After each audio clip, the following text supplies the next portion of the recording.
من زمان قبل ما يكون في جرافيك عالي ولا ألعاب بتكسر الدنيا، كان في خوف، بس خوف عادي، خوف بيطلع من الشاشة ويدخل قلبك.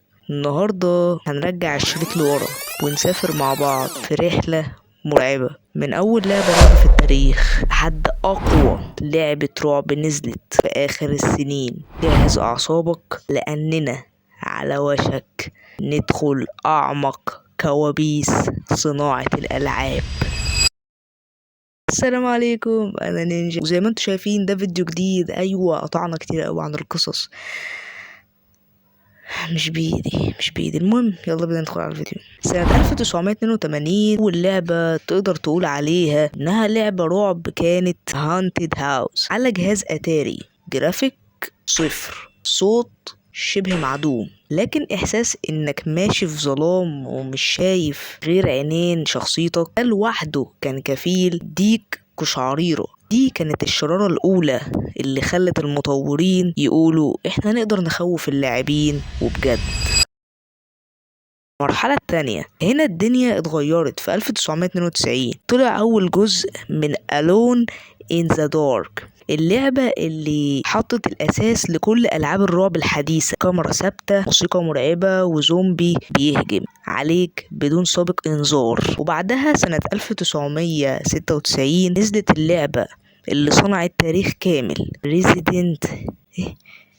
ريزيدنت ايفل، اللعبة اللي عرفت العالم على كلمة سيرفايفل هارد. أبواب بتتفتح ببطء، ذخيرة قليلة أو طلق قليل، صوت مرعبة، وكل ده كان نقلة أسطورية. بعد كده سايلنت هيل سنة 1999 وقالت مش لازم أخوفك بزومبي، ممكن أخوفك من دماغك انت. ضباب، موسيقى نفسية، كوابيس، وكل حاجة غامضة. المرحلة التالتة وهنا بدأت الصناعة تتوحش. فاطل فريم تقولك مفيش سلاح بس معاك كاميرا، لو عايز تنجو صور الأشباح. هنا كنت بحاول أقرأ اسم اللعبة بس جبت آخر الصراحة، اسمها يطلع لكم لأن أنا السكريبت معمول بخط أعوذ بالله من الشيطان الرجيم. ديد سبيس تدخل وتكسر الدنيا، انت بقى لوحدك في السفينة وفضاء، والاشياء اللي بتهاجمك مش بشر اصلا. الالعاب بدأت تستخدم الصوت والاضاءة والزاوية السينمائية بشكل يخليك فعلا تحس انك في فيلم رعب.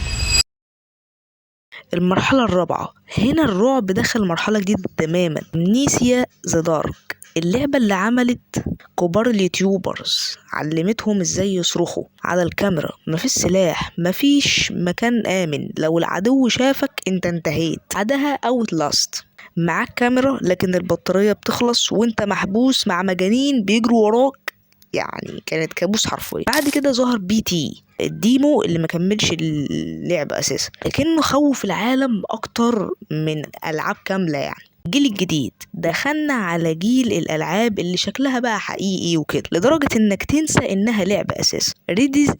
ريسيدنت ايفل، نرجع برضو اللي احنا قلناه، قالت نرجع للرعب الحقيقي. بيت مهجور، عيلة مجنونة، منظور الشخص الاول، وكانت بداية جديدة للسلسلة. برضو نفس يا جماعة ما بعرفش اقرأ الاسم ده، هيظهر لكم انا مش بعرف اقرأه والله، اسم صعب جدا. كملت النجاح وظهرت ألعاب زي، هل تتوقع أقرأ الاسم صح؟ اسمها يظهر لكم يا جدعان، وربنا الأسامي معطوبة، الأسامي وحشة جدا. رعب جماعي وأشباح ذكية، وكل مرة تلعبها تكون رواية جديدة. واللعبة اللي بعدها ذا مورتوري أسيستوني، لعبة مغسلة موتى حرفيا، صارت الانترنت. وفي السنين الأخيرة بقى الرعب بقى أكثر واقعية. الفي ار اللي هي النضارة اللي أنا أحطها في الصورة المصغرة مليون في المية. ألعاب تخليك تحس إنك جوه كابوس بنفسك. خاتمة، ياه الخاتمة، أخيرا هقدر أبص للكاميرا كده. اوكي، خاتمة أحب أقول إن الألعاب الرعب اتصنعت عشان تتفاكه وفكاهة وضحك وكده، مش اي حاجة تلعب رعب. براحتك، عايز تلعب رعب، عايز تلعب ما تلعبش براحتك، ما تقلدنيش. انا الفيديو بتاع جيراني ده اصلا نزلته عشان ما كانش عندي افكار للقصص، وما تقلدنيش وبس. نينجا كان هنا، الى فيديو قادم باذن الله، وممكن ما يكونش قصص، لا هيبقى قصص ان شاء الله. وانا مش قادر وعندي مذاكره ولازم اذاكر دلوقتي، واصلا لو ما ذاكرتش هتنفخ واتشلوح واموت، لان انا عندي بكره امتحان. بكره ايه؟ لا بعد بكره، لحد بعد يومين، ولسه كاتب الرياضة دلوقتي ولازم اذاكرها. عايزين حاجة يا شباب؟ يلا سلام عليكم. كل ده سكريبت ها.